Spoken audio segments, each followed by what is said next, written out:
Nah, ini kita masuk ke bab kedua ya, proyeksi. Oke, udah muncul ya.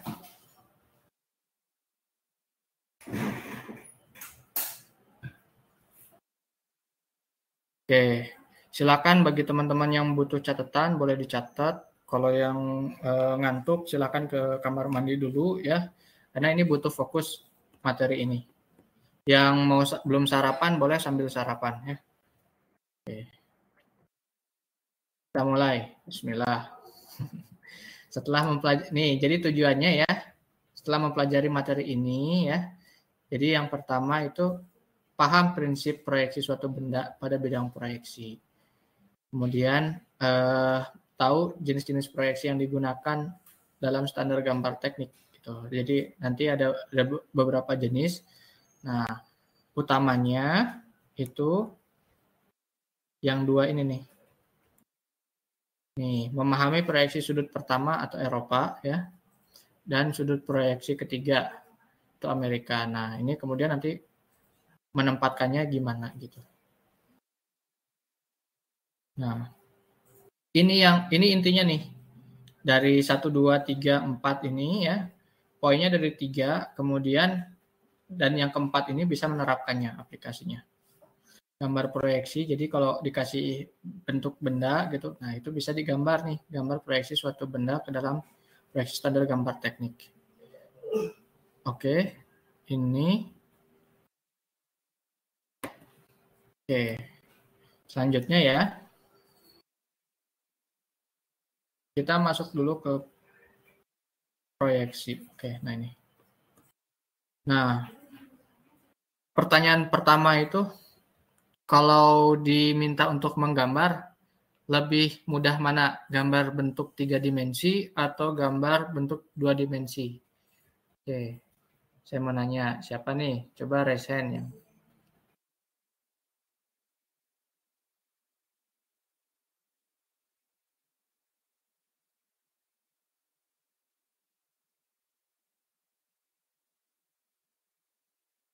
Yo, atau saya tunjuk random nih.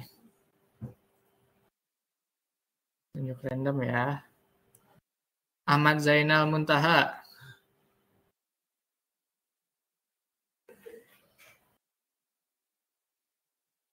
Apakah suara saya terdengar, Pak? Loud and clear. Baik.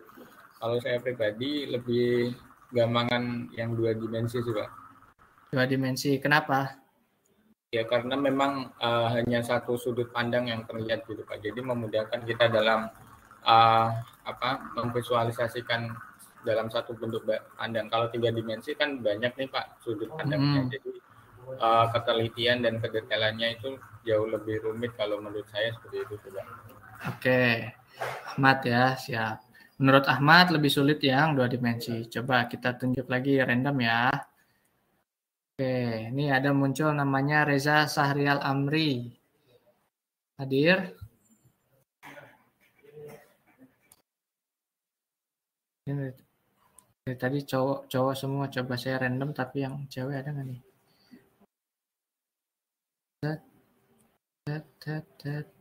Nah, Sekar Siami Nur Pratiwi. Sekar, ada Sekar?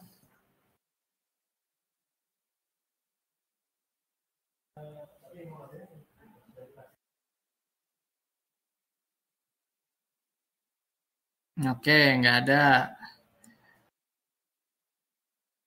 Ini cuma numpang absen aja atau gimana nih? Saya random lagi. Inilah kelebihannya online ya, bisa sambil nyambi tidur. Mana nih laki-laki semua nih? Ricky Wiranata.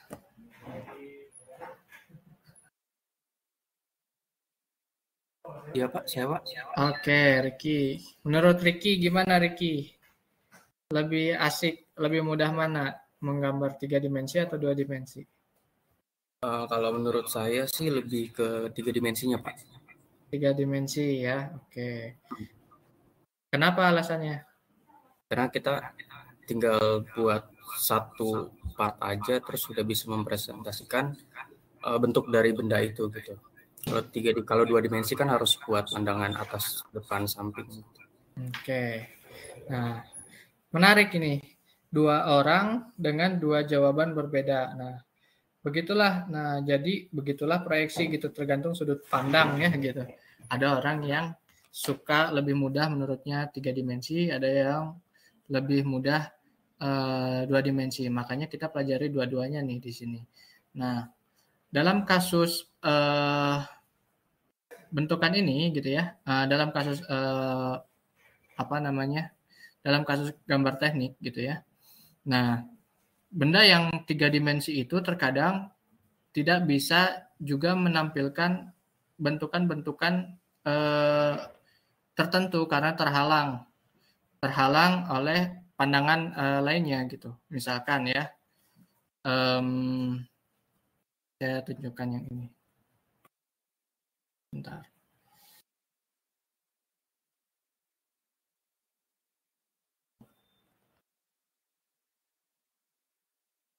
Nah, misalkan bentukan seperti ini.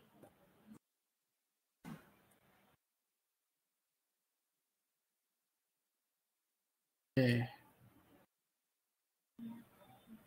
Nah, ini ya, misalkan seperti ini. Ini bentuk gambar 3 dimensi ya. Nah, yang bentukan yang daerah sini kan tidak terlihat ya, apakah lubang ini tembus sampai ke belakang gitu ya. Atau lubang ini ternyata sampai sini aja nih, sampai lubang ini, sampai daerah sini nih. Gitu.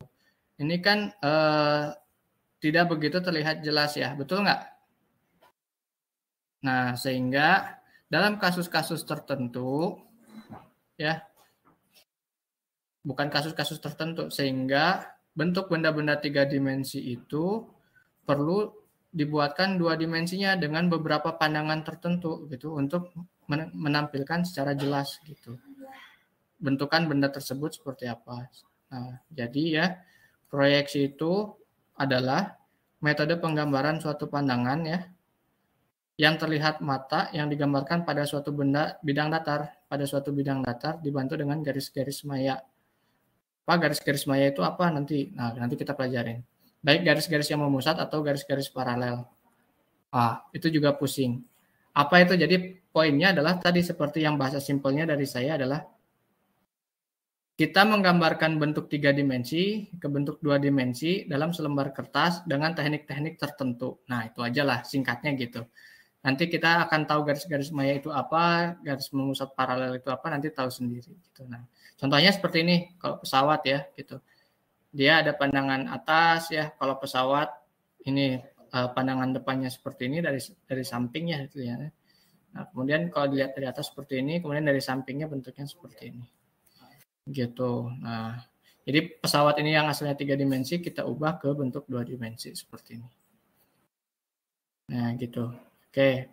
Ini jenis proyeksi itu banyak sekali ya. Tapi tenang saja, kita nggak perlu pelajari semua. Yang akan kita pelajari yang fokus adalah di sini. Ini, kemudian ini ya. Kemudian ini. Nah, ini. Yang ini kalian bisa abaikan. Oke, fokus kita ada ke sini. Proyeksi ortogonal, itu dari ortogonal ini fokusnya itu dia dibagi 2 ya, proyeksi paralel tegak itu. Ada yang 3 dimensinya ya, kemudian yang 2 dimensinya. Nah, untuk yang 3 dimensinya kita fokus ke sini, isometri. Kalau yang normalnya ini yang 2 dimensinya penggambarannya cukup fokus ke sini. 2 ini. Nah, itu aja. Yang ini apa Pak? Ini nggak perlu kalian pelajari. Oke.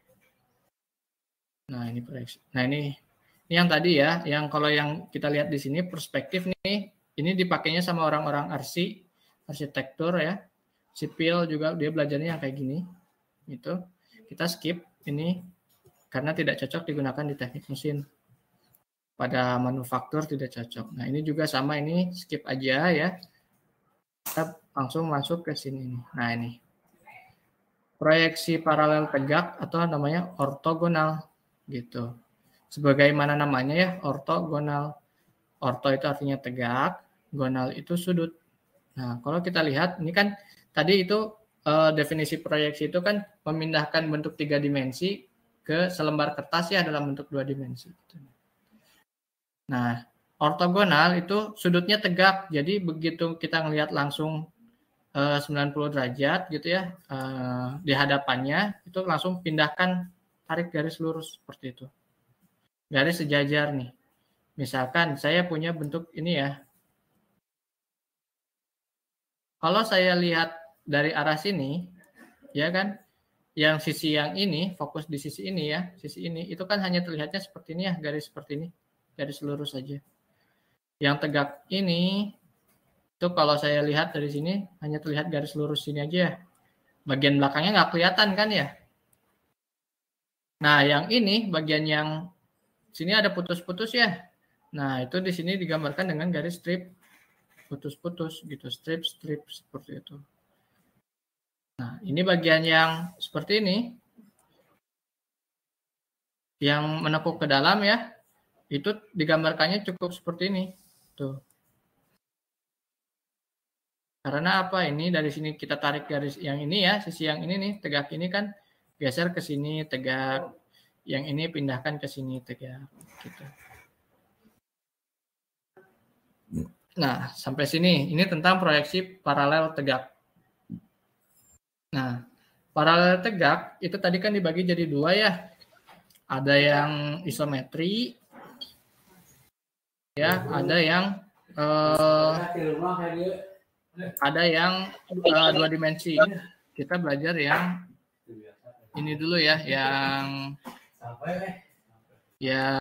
apa namanya, yang isometri dulu. Coba kalian perhatikan, isometri itu dia gambar 3 dimensi digambarkan seolah-olah juga 3 dimensi. Nah, isometri itu caranya gimana?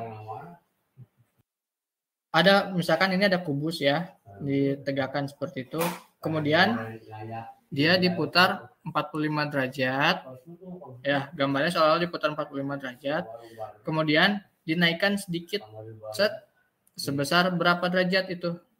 Nah, ini dinaikkan sebesar 30 derajat. Nih. Nah, ini sudut yang ini itu 30 derajat gitu dinaikkannya. Sehingga nanti dihasilkan gambar 3 dimensinya seperti ini. Seperti gambar kalau kita menggambar kubus pada umumnya gitu ya. Nah, kenapa bisa dikatakan isometri? Iso itu kan sama ya, metri itu sudut. Nah, coba lihat di sini karena koordinatnya sama semua nih. Kalau dilihat dari sini sudutnya 30 derajat, kemudian dari sini dinaikkan juga sekitar 30 derajat gitu kalau dilihat dari sampingnya gitu. Nah, ini sehingga dihasilkan ini sudut yang sama. Nah, inilah yang disebut dengan isometri. Nah, kalau misalkan kita punya panjang benda sebenarnya itu 100 ya. 100, maka ketika digambarkan dengan sudut 30 derajat itu, maka yang 100 itu dia akan berkurang. Objek itu akan mengecil sekitar 82%-nya. Jadi kalau ini panjang 100, jadi digambarkannya cuma 82 mm gitu. Nah, seperti itu. Jadi seolah-olah gambarnya mengecil gitu, kayak gitu. Ini isometri. Sampai sini dulu, ada yang mau ditanyakan dulu sebelum kita lanjut?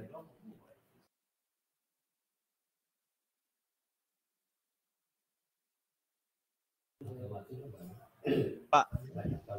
Ya, silakan. Alfi. Di sini sudutnya tuh harus 30 derajat terus. Apa boleh yang lain gitu? Misalnya saya mau 45 gitu. Boleh nggak sih, Pak? Oke, sudutnya harus segini ya. Kalau beda sudut, itu nanti kita ada yang namanya sudut yang lain. Sebentar. Nah, ini saya belum bisa next. Nah, lihat. Kalau di metri, lihat perhatikan sudutnya dia beda lagi nih. Nih, 15, 35, 40, 10. Tapi ini kita nggak akan belajar. Saya cuma ngasih tahu aja. Kalau misalkan sudutnya berubah, maka nanti kategorinya juga berubah. Dia di metri. Nah, kalau trimetri bagaimana? Nah, ini sudutnya tertentu lagi. Yang alfa, kemudian ini yang betanya sekian. Gitu. Jadi memang harus aturannya kalau isometri supaya sisi semuanya sama, maka di sini 30 semua. Gitu. Paham? Baik, Pak. Oke. Oke. Ada lagi pertanyaan?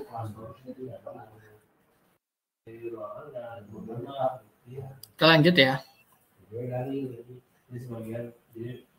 Oke, ini tadi ya yang kita gunakan adalah yang isometri ya. Kemudian yang ini cukup pengetahuan saja ya. Yang ini tadi karena beda dimetri kenapa ditambah di karena yang sama itu 2 gitu. Sudut A sama beta, alfa beta. Kalau trimetri tiga-tiganya beda nih, lihat tuh. Sudutnya yang sini alfanya 20, ini 10, kemudian yang sisi satu lagi nanti sisanya gitu. Oke, nah berikutnya ini adalah yang normal nih. Kita masuk ke 2 dimensinya. Yang 2 dimensi. Nah, kalau kita bangun ruang, kalau dulu belajar di matematika ya, itu ada kita gambar ada 4 gitu ya. Ada 4 koordinat bangun kuadran 1, kuadran 2, kuadran 3, kuadran 4 gitu ya. Oke. Nah, di yang ruang ini, nah kemudian kita masuk ke proyeksi Eropa. Proyeksi Eropa itu objeknya ya si benda. Kalau kita berimajinasi, maka benda itu disimpannya di kuadran 1. Maka disebut dengan first angle projection. Gitu. Karena nyimpannya di sini. Tapi kalau proyeksi Amerika, nyimpannya di sini nih. Kelihatan nggak tangan saya? Pointer saya. Nah, nyimpannya di sini. Maka ini disebut dengan third angle projection. Itulah asal-usulnya kenapa disebut ada yang first angle, ada yang third angle. Nah, ilustrasinya gimana? Oke. Sekarang kita masuk, ini secara teori ya kayak gini. Ini asal-usulnya gini. Nah, supaya lebih jelas, kita lihat di sini. Oke, proyeksi Eropa. Yang mana yang proyeksi Eropa? Yang kiri apa yang kanan? Yang kiri, Pak. Yang kiri ya. Oke, yang kiri ini namanya proyeksi Eropa, yang kanan itu proyeksi Amerika. Apa bedanya? Oke, sekarang gini. Perhatikan gambar ini ya. Sekarang saya ajak teman-teman berimajinasi. Gambar ini itu adalah gambar bayangkan sebuah tumpeng gitu ya. Tumpeng itu dipotong bagian atasnya gitu. Udah selesai ininya apa namanya? Syukurannya. Ini kan kalau tumpeng gini ya. Kalau dilihat biasanya ya, kalau dilihat 2 dimensinya, ini dipotong, bagian ininya hilang. Oke. Jadi seperti ini. Nah, bentuk benda silinder itu ciri-cirinya ya bentuk benda yang memiliki putar, basicnya silinder atau tabung gitu ya. Nah, itu dia punya namanya garis sumbu. Jadi ciri khasnya benda-benda silinder itu dia punya garis sumbu. Sampai sini paham dulu? Nah, sekarang tumpeng ini saya rotasi seperti ini, putar seperti ini. Oke? Sampai sini dulu, saya pelan-pelan. Takut ada yang nggak paham. Kalau nggak paham, saya ulangi. Jelas nggak?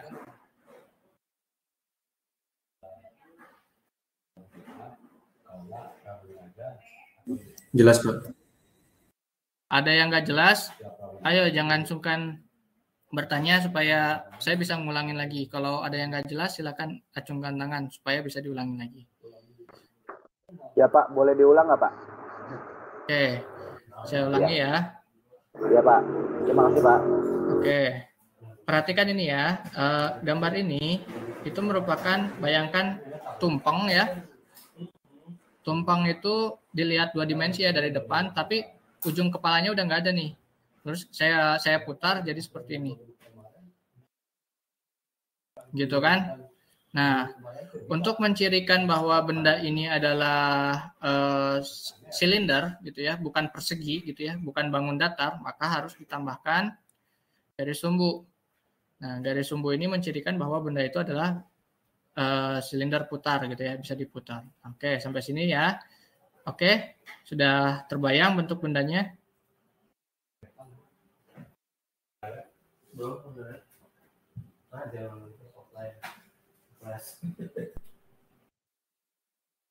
Ya sudah Gimana? terbayang Pak. Oke. Nah, untuk membedakan proyeksi Eropa dan Amerika itu adalah bagaimana cara meletakkan hasil pandangannya gitu. Sekarang gambar yang sebelah kiri dan sebelah kanan itu sama-sama kita lihat dari arah sebelah kiri. Dari arah sebelah sini. Ini anggap dulu belum ada ya. Ini anggap dulu belum ada, ini anggap dulu belum ada. Oke?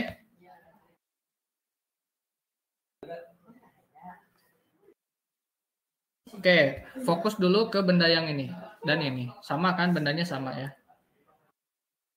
Nah, kita lihat dari arah sebelah kiri. Nah, kalau kita lihat dari arah sebelah kiri, kalau kita bikin garis proyeksinya, garis mayanya tadi ya. Nah, ini kan saya tarik ke sini. Set, alam. Ya, pakai ini susah. Nah, pakai mouse susah. Nah, ini kan gini ya, lingkaran yang di depan itu adalah bentuk lingkaran yang ini, yang belakang. Nah, ini adalah lingkaran yang besar. Oke? Paham sampai sini?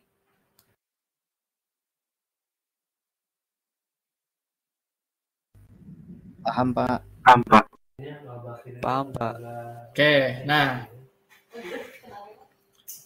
Oke, selanjutnya dari sini ya, dari lingkaran ini ya, dari cara pandangan ini, hasil lingkarannya, hasil kita melihat dari sisi kiri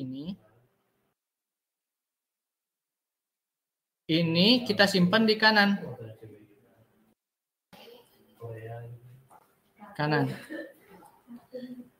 Ya enggak, saya lihat di kiri, kemudian hasil penglihatannya saya simpan di kanan. Itulah yang disebut dengan proyeksi Eropa. Kalau Amerika, ya, saya lihat di kiri, ya, ini saya lihat di kiri lagi nih. Yang ini hasil penglihatan saya dari kiri, saya simpan juga di kiri. Oke, paham sampai sini? Bedanya apa?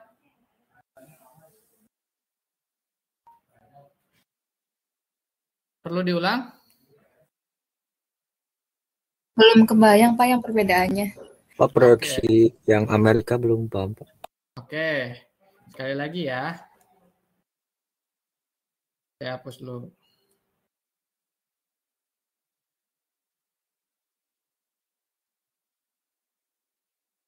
Oke, gambar yang kiri sama yang kanan fokus ke ininya ya, fokus ke ini nih.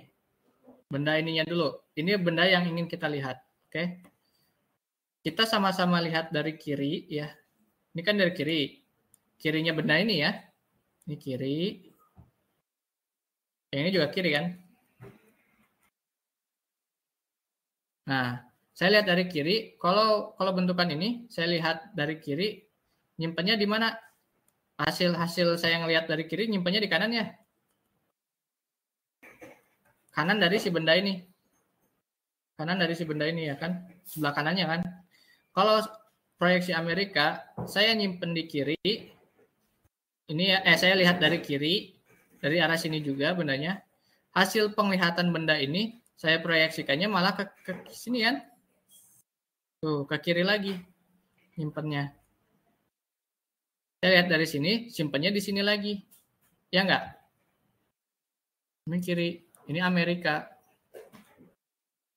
Kalau Eropa itu saya nyimpen di kiri, lihat dari kiri simpen di kanan. Kalau Amerika lihat dari kiri, nyimpennya juga di kiri lagi. Gitu? Masih bingung? Jadi perbedaannya nyimpen itunya aja Pak, gambar yang dilihat dari kirinya aja. Betul. Cara perbedaannya adalah cuman dari peletakan gambar hasil kita melihat. Gitu. Kalau saya lihat dari kiri simpannya di kanan untuk Eropa, kalau Amerika saya lihat di kiri, nyimpannya di kiri. Kalau nanti ada benda, nah ini berikutnya ya. Nah ini. Lihat nih.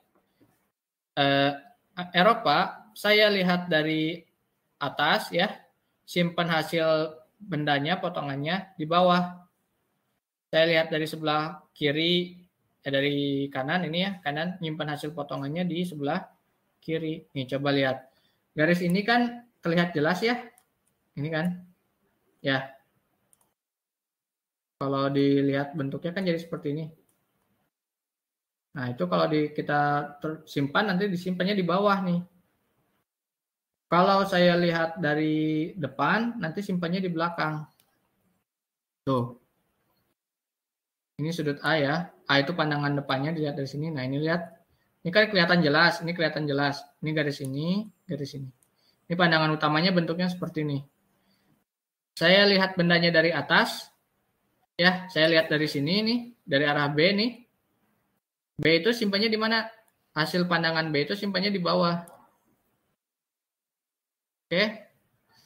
Kalau saya lihat dari arah sini, dari arah C, dari arah C ya, ini. Dari arah C, itu maka si C akan disimpannya di sebelah kanannya. Kayak gitu aja. Paham sampai sini?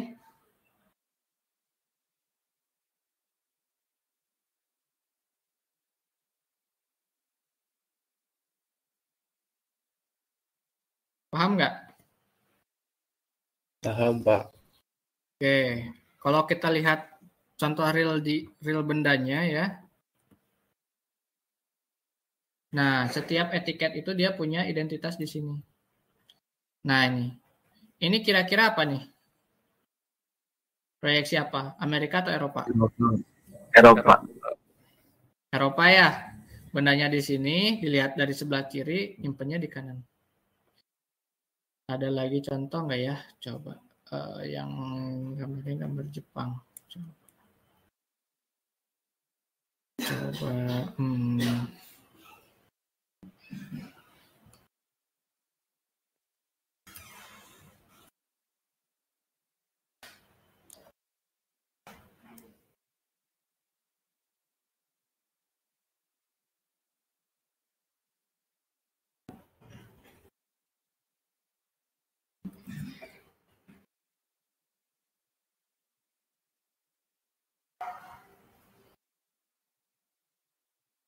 Nah, ini misalkan. Nah, kalau yang ini, kira-kira gambar proyeksi mana nih? Amerika, Pak. Amerika, Pak. Ah, betul ya, ini Amerika. Jadi harus selalu dicantumkan. Nah, misalkan ini ada lagi nih. Tuh, ini pakai Amerika ya. Nah, ini harus selalu dicantumkan di etiket supaya nanti orang nggak salah baca gambar. Ya, kayak gini. Terus ada lagi nih ya.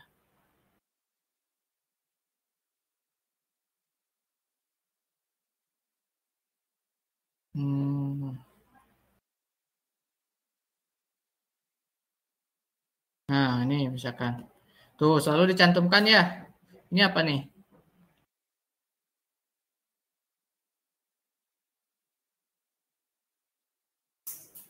Eropa, Amerika juga, Pak. Ini Amerika juga ya. Oke, gitu. Jadi, langkah pertama adalah kita harus bisa mengidentifikasi dulu gambar yang mau kita buat itu proyeksinya Eropa atau Amerika gitu. Gitu. Oke. Nah, Pak, kenapa misalkan ya di kampus saya di Polman itu dia menggunakan standar proyeksi Eropa. Nah, terus saya dapat gambar nih dari perusahaan dari Jepang gitu ya. Nah, kita harus ngikutin yang mana nih? Yang gambar yang dari Jepang itu dia menggunakan standar Amerika ya. Kita harus mengikuti yang Jepang atau yang Eropa gitu, yang di Polman gitu. Nah, itu nanti perusahaan dia deal-dealan, kesepakatan. Kalau misalkan gambarnya mau dikirim balik misalkan ke perusahaan Jepangnya, nah itu berarti harus menggunakan aturan sana, misalkan gitu. Kalau misalkan itu dikerjakan di sini dan gambarnya tetap jadi akan di sini aja, yang dikirim barangnya aja bisa jadi cukup menggunakan proyeksi Eropa gitu. Jadi poinnya adalah di mana langit dijunjung gitu ya, di situ bumi dipijak gitu, atau kebalik. Di mana bumi dipijak, di situ langit dijunjung gitu. Jadi disesuaikan nanti dengan aturan, misalkan kalian tempat bekerja di perusahaan mana gitu. Aturan itu yang kalian terapkan. Nah, ini sama ya, nih kalau kita lihat yang proyeksi Amerika, ini Amerika ya. Ya, simbolnya seperti itu. Lihat, kalau Amerika, yang sini ya, dilihat dari A, aksen gitu ya. Nah, ini pandangan depannya, pandangan utamanya gitu ya. Nah, kalau dilihat dari atas, nyimpennya di atas gitu. Kalau lihat dari bawah, nanti nyimpennya di bawah. Oke, tuh lihat tuh. Jadi poinnya adalah bagaimana kita meletakkan si hasil penglihatannya kita itu. Sampai sini paham?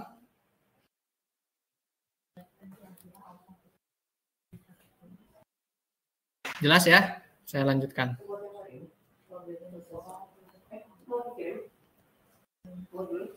Nah, oke ini. Jadi cara kita menentukan pandangan itu ya, yang pertama itu kita harus menggambarkan benda itu, nih saya garis bawahi di sini, sesedikit mungkin, tapi sebanyak yang diperlukan. Maksudnya gimana Pak? Kalau cukup dengan satu pandangan gitu ya, itu cukup aja dengan satu pandangan. Tapi kalau tidak bisa, tambah satu lagi jadi 2 pandangan. Kalau 2 pandangan saja sudah cukup untuk menggambarkan benda, sudah 2 saja, jangan dibuat 3 atau 6 gitu ya, atau 5 gitu. Nah, makanya, nah kira-kira coba, kalau saya buat ada benda seperti ini ya, kira-kira bentuk bendanya seperti apa?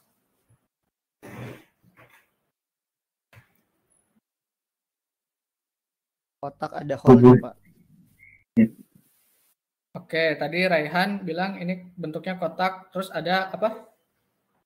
Ada hole-nya, ada lubangnya. Ada lubangnya. Kemudian tadi satu lagi Muhammad Firman.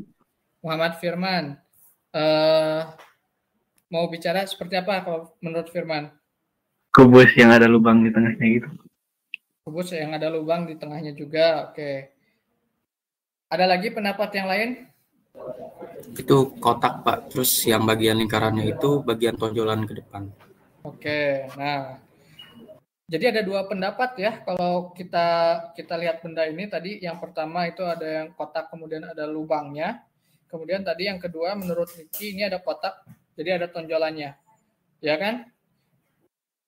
Itulah alasan kenapa satu pandangan saja tidak cukup gitu. Kalau kita lihat, nah ini bendanya kan bisa seperti ini ya. Bisa tadi yang dikatakan Ricky ya. Itu di sini ada kotak kemudian ada tonjolannya. Kemudian yang satu lagi adalah kotak berlubang. Bisa seperti ini. Maka perlu kita menambahkan satu pandangan lagi gitu untuk menghilangkan kerancuan atau multitafsir. Nah, oh ternyata dengan satu pandangan lagi itu mengatakan oh ternyata ini ada tonjolan gitu. Bagaimana kalau misalkan saya buat lubang, ternyata lubang ini ada lubang, maka gambarnya jadi seperti ini. Ini mohon maaf ya, saya nggak pakai ini drawing pen, jadi jelek.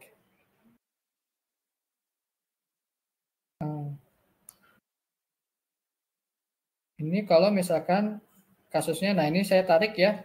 Nah ini yang disebut dengan garis maya proyeksi. Saya kasih garis warna yang berbeda biar kelihatan. Ini saya proyeksikan dulu ke sini gitu. Ini juga sama ya caranya. Yang ini kira-kira ke sini, yang ini kira-kira ke sini, ini kira-kira ke sini.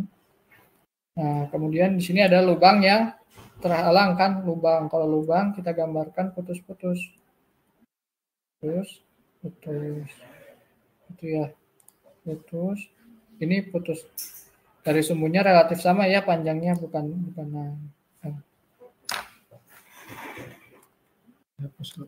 biar rapi.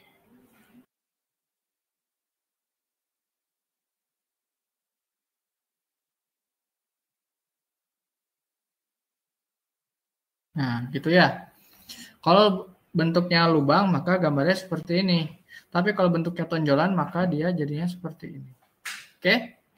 Nah, makanya inilah yang dikatakan sesedikit mungkin, sebanyak yang diperlukan. Kira-kira butuh pandangan lagi nggak dari atas? Nggak perlu ya? Nggak perlu, Pak. Kenapa? Karena kalau kita lihat dari atas juga ini pandangannya atau dari bawah ya itu sama aja seperti ini juga ya.